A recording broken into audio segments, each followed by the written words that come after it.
This is actually, I'm really looking forward to this. My wife drives a Grand Cherokee. We've been looking at this. I've built a couple.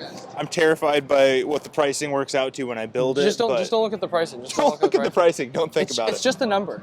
But seriously, like, look at this interior. They've done such a good job with it. This looks competitive with anything that Rover's putting out, that really any of the big luxury brands, I would think. This feels good. This looks good. And although I do want to point out, I know this is a show car, and there's been people getting in and out of it all day, but you can already see all of the wear here, so maybe that doesn't bode well for how this leather's going to age. But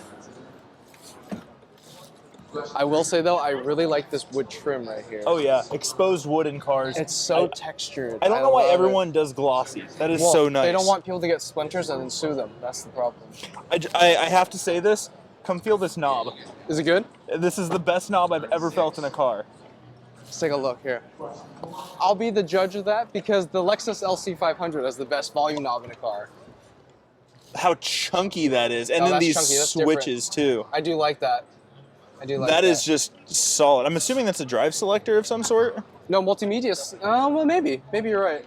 Because I'm guessing this is all touchscreen, I believe. Yeah. I'll get a couple shots here, but it looks like there's a lot of black plastic surfaces, and I worry though that some of them are plastic trim and other are actually like blank displays at this moment. So it's kind of confusing. Yeah. But I'm capturing all the fingerprints here. Oh, I just noticed there's a screen on the passenger dash too. Is this? Yeah, look at that. You can see the yeah. cutout for the screen. I don't even know what you would display there.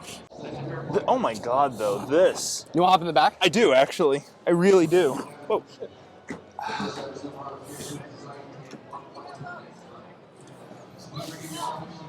Oh, this is nice. Yeah.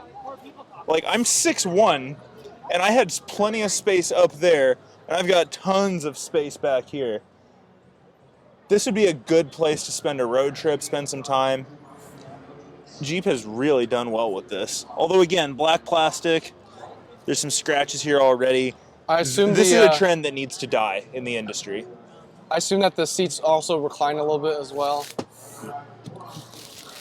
Nice. Take a nice nap back here, nice, yeah. Nice. Got the panel roof on top. It's got a camera up here, I think. Nice. I don't know what that's for. How much space do you have behind that third row? Is that still usable as usable. Is? That's usable for someone like me, not so much you guys.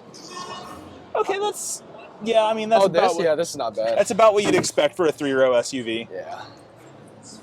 Honestly, the Wagoneer over there isn't that much better, to be honest. Really? Yeah.